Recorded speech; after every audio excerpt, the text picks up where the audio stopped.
Contact lens നമ്മൾ കാണുന്ന horror മൂവീസിലെ പ്രേതങ്ങളുടെ കണ്ണുകളൊക്കെ ഇതുപോലുള്ള കോസ്മെറ്റിക് കോണ്ടാക്ട് ലെൻസുകൾ ഉപയോഗിച്ചിട്ട് ക്രിയേറ്റ് ചെയ്തെടുക്കുന്ന ഒന്നാണ്.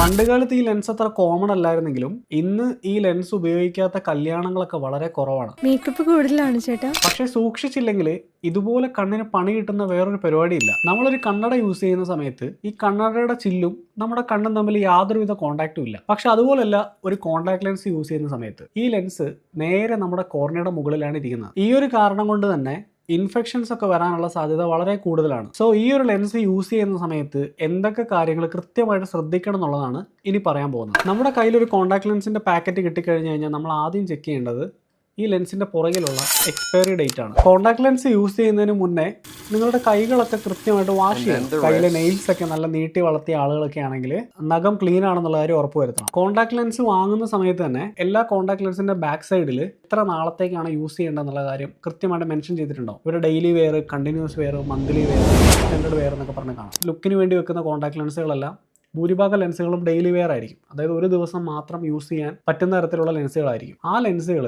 രാവിലെ നിങ്ങൾ ഇട്ടു, വൈകുന്നേരം ആകുമ്പോൾ തന്നെ പരമാവധി റിമൂവ് ചെയ്യണം. ആ ലെൻസ് ഇട്ടിട്ട് കിടന്നുറങ്ങാൻ പാടില്ല. അതുപോലെ 8 തൊട്ട് 10 മണിക്കൂർ ആ ഒരു ടൈമിൽ കൂടുതൽ ഈ ലെൻസ് നിങ്ങളുടെ കണ്ണിൽ നിങ്ങൾ യൂസ് ചെയ്യരുത്. മേക്കപ്പ് ചെയ്യാനുള്ള പ്ലാൻ ഉണ്ടെന്നുണ്ടെങ്കിൽ മേക്കപ്പ് തുടങ്ങുന്നതിന് മുന്നേ തന്നെ ലെൻസ് ഇൻസേർട്ട് ചെയ്യണം. അതിന് 2 റീസണുകളാണുള്ളത്. ഒന്നാമത്തെ റീസൺ, ലെൻസ് ഇൻസേർട്ട് ചെയ്യുമ്പോൾ എന്താണെങ്കിലും കണ്ണിൽ നിന്ന് കുറച്ച് കണ്ണുനീര് വരും, നമ്മുടെ മേക്കപ്പ് കൊളാവാനുള്ള സാധ്യതയുണ്ട്. രണ്ടാമത്തെ റീസൺ, ഈ മേക്കപ്പിൽ ഓൾറെഡി ഉള്ള കുറേ പൊടികൾ, കണ്ടൻസൊക്കെ ലെൻസിൽ പറ്റി പിടിച്ചിട്ട് കണ്ണിലേക്ക് ഇൻഫെക്ഷൻ ഉണ്ടാകാനുള്ള സാധ്യതയുണ്ട്. ഇനി നേരെ തിരിച്ചാണ് മേക്കപ്പ് കഴുകി കളയുന്ന കേസിൽ ലെൻസ് റിമൂവ് ചെയ്തതിന് ശേഷം മാത്രമേ വെള്ളം ഉപയോഗിച്ച് മേക്കപ്പ് കഴുകി കളയാൻ പാടുള്ളൂ.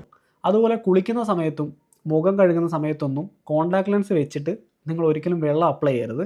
കാരണം ഈ വെള്ളത്തിൻ്റെ കൂടെ കോണ്ടാക്ട് ലെൻസും താഴെ പോകും. ലെൻസ് ഇട്ടതിന് ശേഷം ബൈക്കിലോ സ്കൂട്ടറിലോ ട്രാവൽ ചെയ്യുന്നുണ്ടെങ്കിൽ ഒരു സൺഗ്ലാസോ അല്ലെങ്കിൽ ഹെൽമെറ്റിൻ്റെ വിൻഷീൽഡോ താത്തി വെച്ചിട്ട് നിങ്ങൾ ഡ്രൈവ് ചെയ്യണം. നിങ്ങൾ ടീഷർട്ടും നിങ്ങളുടെ ഷൂസൊക്കെ ഷെയർ ചെയ്യുന്നത് പോലെ ഉച്ചവരെ ഞാൻ കോണ്ടാക്ട് ലെൻസ് ഇടാം, അത് കഴിഞ്ഞിട്ട് നീ ഇട്ടോ എന്നുള്ള രീതിക്ക് ഒരിക്കലും ഒരാൾ കണ്ണിൽ അപ്ലൈ ചെയ്ത കോണ്ടാക്ട് ലെൻസ് മറ്റൊരാളിലേക്ക് ഷെയർ ചെയ്യരുത്. പൈപ്പ് വാട്ടറിലോ മിനറൽ വാട്ടറിലോ ഒന്നും കോണ്ടാക്ട് ലെൻസ് ക്ലീൻ ചെയ്യരുത്. ഒരു 50 രൂപ കൂടുതലായാലും കുറച്ച് നല്ലൊരു ബ്രാൻഡഡ് ആയിട്ടുള്ള കുറച്ചൊരു ക്വാളിറ്റിയുള്ള ലെൻസ് കിട്ടുവാണെങ്കിൽ അത് തന്നെ എപ്പോഴും ചൂസ് ചെയ്യാൻ വേണ്ടി ശ്രദ്ധിക്കുക. സോ കോണ്ടാക്ട് ലെൻസ് യൂസ് ചെയ്യുന്ന സമയത്ത് ഈ പറഞ്ഞ കാര്യങ്ങളൊക്കെ ഒന്ന് ശ്രദ്ധിക്കുക.